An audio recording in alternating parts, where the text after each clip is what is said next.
Big game tomorrow. Right, and you're reporting that for who exactly again? The Wilbon Tribune. Oh, God, that's great. That's great. Welcome to PTI, boys and girls. In today's episode, Kobe watches LeBron. The Rockets make a big bid for Jimmy Butler, and it feels like a do-or-die night for the Dodgers. But we begin today with the Houston Texans having their best game of the year at the expense of the Miami Dolphins. Houston scored 44 points. They were led by Deshaun Watson's 5 touchdown passes. In fact, Watson had 1 more touchdown pass than he had incompletions. This was Houston's 5th win in a row after some people like you, Wilbon, buried them at 0-3. Can we now take the Texans seriously? Tony, yeah, I certainly more seriously because Deshaun Watson looks like the kid who was out there last year for the first half of the season before he got hurt and had to miss the rest of the season. Now, he's going to lose Will Fuller, who you saw trotting in the end zone on that long pass, and that's a big loss for the Texans, Tony. But when you have a franchise quarterback playing this way, we've seen this with a young quarterback this year, of course, in Kansas City. When you have a young franchise quarterback you can depend on to put big points on the board no matter who you're playing, and he looks like he's back there, yeah, you got to take Houston serious. So I'm going to take you back a few weeks when a bunch of teams were 0-3, including Houston, I believe, and Arizona and Oakland. And we had a question on this program, can any of them come back? And you laughed and you said none of them can come back. And I sat here and I said, I think Houston can come back because I think they have talent on both sides of the ball. And you looked at me and said, you're an idiot. Nobody's coming back. I don't remember saying that, but I'll give you all credit. I'll presume you're right on this. So that's why I actually thought that if they had lost the 4th game, and I believe that was to Indianapolis, that they might have fired Bill O'Brien because they had a squad on both offense and defense. Yeah. Now, they've won 5 in a row, and they're not the most impressive group of people that they have beaten. But Miami was at least 4-3 going into this, and they scored a lot of points. And Watson, he's got it. He's got evade ability. Like, there were times, Mike, you watched that game, he appeared to be totally cornered, and then suddenly he was out. Well, he was got it again, Tony. And again, you know, look, last year, he was not as prolific as Mahomes has been this year. But we saw Watson do it as a rookie. We saw him do it with Tom Brady like Mahomes did last year. We saw Watson do that. And now, look, it takes you maybe a half season to come back from an injury like that, a half season of playing. So he looks pretty darn good, and I'll give you credit for giving him the benefit of the doubt. Thank you. The Lakers got their 2nd win last night, their 1st at home. LeBron James, their great new star, had a triple-double. But early in the 4th quarter, with the Lakers down 6, fans began chanting, Kobe, Kobe. As fate would have it, Kobe Bryant was himself courtside watching. Kobe later praised LeBron, saying LeBron was already part of the Laker family. Wilbon, will Kobe's endorsement calm the LeBron waters? No. One thing calms the waters with Laker fans, and that's winning.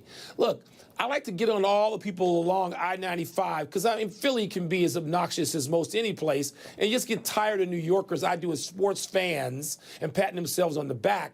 But, Tony, there are no fans more smug and annoying than Lakers fans.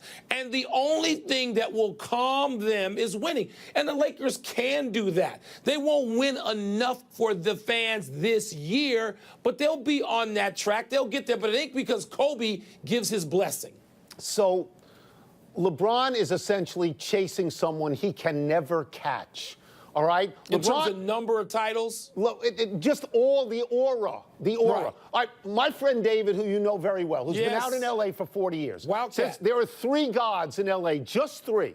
There's Sandy Koufax, Magic Johnson, and Kobe Bryant. That's it. That's the list of actual godlike figures. LeBron has maybe 3 years of quality basketball. Kobe had 20.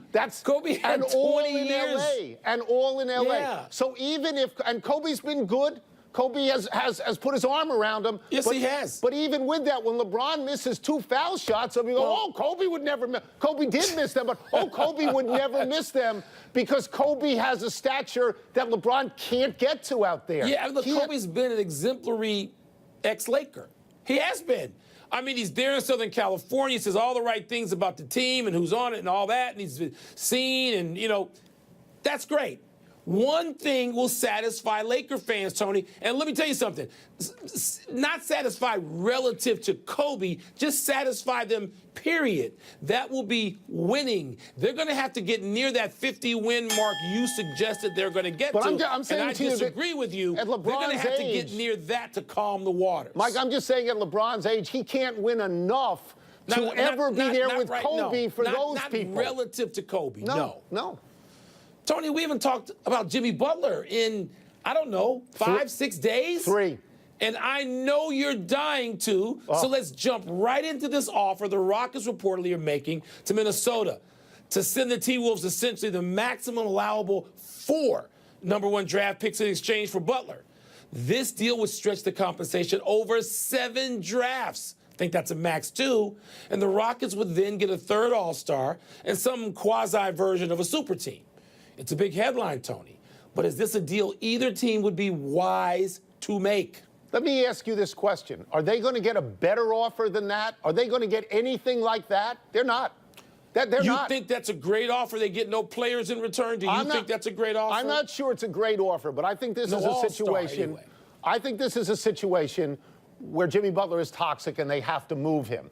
Now, if you are the Rockets, you want Jimmy Butler. You want him. Yeah. Because Jimmy Butler gives you 2 things that you don't have right now. One is a defender. Yeah. James Harden is not a defender. And 2, he puts you in a position where you look like Golden State because you have wing players who can shoot all the way around. And maybe you say in your mind, I can beat Golden State, and if I can't beat them this year, maybe I beat them next year if they lose players. So I think if you're Minnesota, I think you take this offer because you can package these ones down the road to another team. Yeah, but apparently, Tony, from what we've read, and if there's no lottery relief, that helps you make the cash in the pick now, not keep pushing it down the road. Not that you can push anything down the road over 7 years. Look, Houston would get in Jimmy Butler, a guy who's a two-way player, a great two-way player. And by the way, Tony, I told you the 2 teams I thought would slip this year, not crater, slip. Philadelphia and Houston. And the Rockets, and I know Harden's had a boo-boo,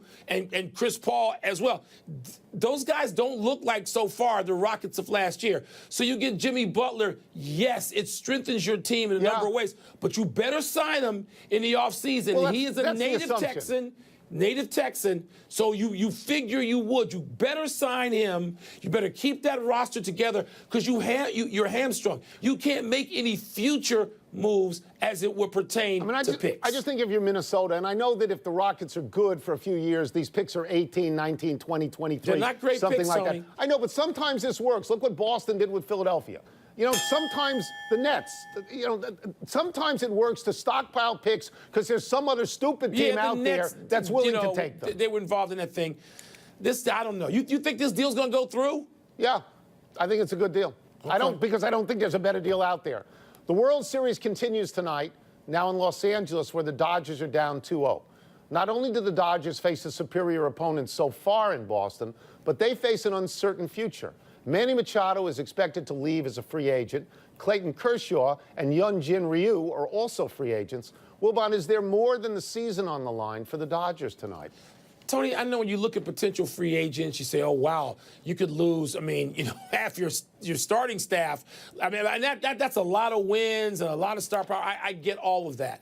But the Dodgers, they can actually go out and get free agents to replace departed free agents. Greinke left after a couple of great years, and, things kept moving. So I'm not going to say this is doom and gloom. By the way, the Red Sox are going to have Martinez in the outfield and Benintendi on the bench. I don't know, given his clutch play, how I feel about that. But no, I don't think – I'm not going to sit here and say the sky is falling on the Los Angeles Dodgers. I don't believe that. No. Manny Machado is going to leave, and Corey Seager, comes back. Yeah, and they he's get Corey Seager. So they knew that was going to happen. Clayton Kershaw's not going anywhere. Well, you don't know that He's not going anywhere. Clayton Kershaw has a chance to be, next to Sandy Koufax, the greatest pitcher Texas ever native. with the Dodgers. The only thing he's like Jimmy Butler, go somewhere else in Texas. No, because it's 75 every day in L.A., and it's a team that can pay you a lot of money. All Clayton Kershaw has to worry about is getting his fastball back up to 93 and not 90 where it is right now. The Dodgers are a very attractive team with with a lot of money to spend that has won 6 straight division titles.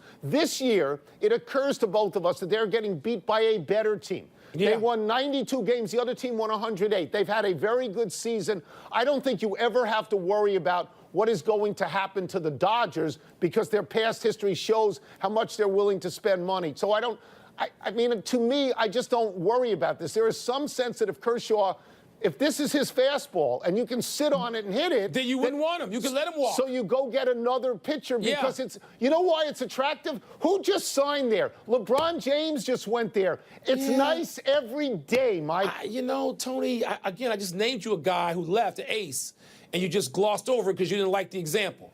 Greinke left. I understand that. And Arizona is a formidable team because, in part, because of him. They're not a great team, not as good as the Dodgers because they lost out in the division this year. But he could leave, and the sky still wouldn't be falling because they're the Dodgers and they have the wherewithal to replace big stars. So let's get to the immediate question. Do you believe that this series goes back to Boston, that they win at least 2? No. Ooh. Let's take a break. I want the Dodgers to get back in this, but I don't know that I see it. Coming up is once high-flying Georgia likely to lose for the second game in a row. Look at this offense. They've kind of forgotten a little bit of who they are. Last year, Georgia was a football team.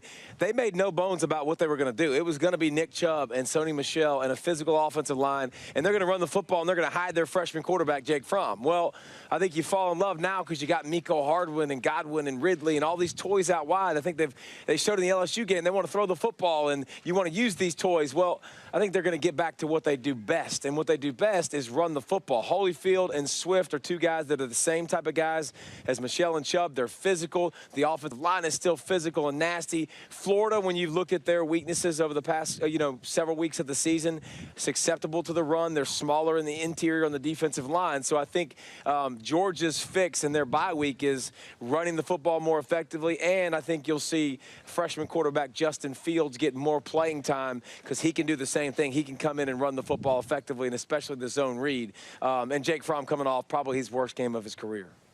Well, David, there's a pretty big game in the ACC as well. Number 2, Clemson at Florida State. The Seminoles were dreadful starting the season. What, if anything, has changed for them? They've definitely gotten it back together, and kudos to Coach Taggart because people were talking in the beginning of the season like, oh, my gosh, we should bury this team and we should fire Willie Taggart. Well, not so fast. They've gone faster. They've started to simplify things. I think the offensive line has played a little bit better, but defensively, guys like Greg Burns have been just nuisance and playing in other people's backfields, and he's a guy to watch. Watch number 99 when you watch this game against Clemson. It'll be the best defensive player they've seen. He's quick. They get in tackles for a loss, getting more production from that side of the football. They spanked Wake Forest last week. That's not anything that's, we're pointing to that's going to make this a great game. But, man, y'all remember a couple years ago, this was the game. I mean, Clemson, FSU, and the ACC every year with Jimbo and Dabo and Jameis and Deshaun. Like, this was the game that we always look forward to. Not as much hype this season, but Clemson and Trevor Lawrence, that offense is daggum humming. To go along with the defense playing well, now Trevor Lawrence going on the road as a freshman quarterback. Does he make a few mistakes with that fast, physical defense and make this game close? That's what we're looking forward to. Dadgum humming. God, I love that. That was great. Number 6, Texas has won 6 straight. They play at Oklahoma State. How seriously are you taking Tom Herman in Texas? And I add parenthetically, they lost to Maryland in the first game of the year. But since then, they've won 6 straight, including beating Oklahoma 48-45 at the buzzer. So they've rallied and gotten it back together. Texas is a team that knows who they are. They play decent defense, not great defense. They run the football okay. Their play-action game and with Ellinger has been really, really good. Here's the thing about Texas. Here's why Texas is in a bad spot to me. You're playing Oklahoma State, who's obviously lost way more than they're used to. They're not flowing like they used to. They're underdogs, or they're beaten down. Everybody's telling them how bad they are. This isn't even going to be a ball game. They're at Oklahoma State's at home, and now with Ellinger, his shoulder's banged up. he can't run the football. He's not going to be able to run the football as effectively, and they're not going to be able to rely on him as heavily. Oklahoma State rushes the passer. #1 in the country in sacks. They got 30 sacks on the season. This is going to be a very, very competitive game. This could be one of those games that we talk about at the end of the day where Texas could possibly get upset, and now you're talking about the #6 team in the country going down who's next at 7 and 8 to come up and be right in playoff contention when the playoff rankings come out on Tuesday. So scratch that blowout, Tony. David has no blowout in that game. Let's talk about two teams that aren't even playing tomorrow. #1 Alabama, #4 LSU. Both have a bye week to get ready for next week. I think Alabama's the only great team in the country, but there are a lot of skeptics out there about Alabama, David, as you know, people who think, they haven't played anybody. Are you one of those skeptics? No, absolutely not. Whoever those people are, they ain't watching college football because, I understand what you're saying, and we can talk about who you're playing or not. Just turn on some Tua tape, and you just watch this kid. He's a left-handed Russell Wilson. I mean, he is unbelievable dancing around, making plays, but also being able to kill you from the pocket. And their pass game and their offensive efficiency is better than it's ever been, to go along with so many guys that are so good at wide receiver and running back and offensive line. And, defense is uncharacteristically giving up more plays. It doesn't matter, because now, guess what Nick can do? They can be even more aggressive, because if they give up 21, it doesn't matter. But they put you in bad situations. Alabama's legit. The only concern I have for Alabama is Tua and his knee. That's the only concern. Jalen Hurts, yes, you're going to tell me, I know he just had surgery this past week. He's the backup quarterback. Jalen Hurts ain't Tua. You've seen this offense go to a stratospheric level because of Tua Tagovailoa. He is the guy, and he slid in the Missouri game a couple weeks ago and had to take himself out. That's my concern, his health, his knee. He obviously tweaked it. It is a problem when you talk about a guy like that likes to scramble around, dance, make magic. If he's not healthy, they come down to the world of maybe possibly beatable. With him healthy, that world doesn't really exist. Thank you, David. That was wonderful. Thank you. Brady and Mike, Sports Center, 6 Eastern after PTI.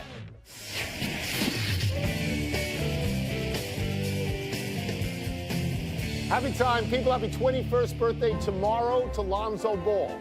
Not bad this year. Better than last year. Averaging 12 points, 6 rebounds, 5 assists, shooting 41% from 3.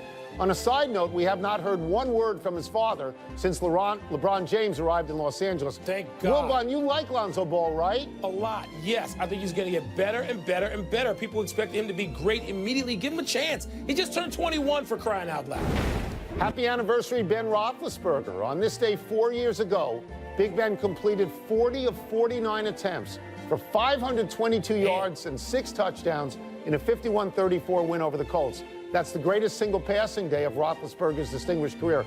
The Steelers come out of a bye week on Sunday against Cleveland, seeking to do better than that tie they had with the Browns in the opening game when Roethlisberger had 5 turnovers. Wilbon, you would lay the 8.5, wouldn't you? I don't know what that means, but Tony, do you think in Pittsburgh people think Roethlisberger's career is as great, if not greater, than Terry Bradshaw's? What do you think they think? No, because Terry Bradshaw had 4. No, not yet. Okay, just check. Happy trails to the Thunder's 16-point halftime lead. Oklahoma City fell to 0-4 last night, losing to Boston. Russell Westbrook, in his second game this season, 0 for 7 in the fourth quarter with 3 turnovers as the Thunder folded. Paul George may want to reconsider that self-anointed playoff P nickname, as at the moment, Oklahoma City is on pace for 0 wins and no playoff appearances. Only Golden State among the teams in the West will not have a struggle in the Western Conference, but Russell Westbrook will get his legs. They'll be fine. All right, let's go to the big finish. Let's do it. The Rams favored by 9 over the Packers. What do you expect? I don't care about the points. I expect the Rams to win that game, and maybe even narrowly, Tony. Jerry Jones says Amari Cooper has been as advertised in terms of his conscientiousness, the work ethic. You care about that? I'm glad Jerry cares about that. What I care about is the fact that you don't care about the points. 100 million people care about the points. I don't follow the pack, big boy. The Raptors can move to 6-0 with a win tonight over the Mavs. Do you like their chances? You not tell me how many they're laying? Yeah, they're going to remain undefeated in Toronto after tonight. The unbeaten Pelicans are averaging $132 per game. How many will they get tonight against your Nets? I mean, they're not my Nets. My Nets were on Long Island. I would have said 145 because I don't really think the Nets are all that good. I don't. Last one, Phil Mickelson says some of his side bets with Tiger could be 50 grand on whether he makes a putt. Come on, you're interested in this. No, I'm be watching something else. I'm not watching. I told you that already. Really? We're out of time. We'll try and do better the next time, and I'm Tony Kornheiser. I'll come to your house if you're paying for the telecast. I'm Mike Wilbon. Have a great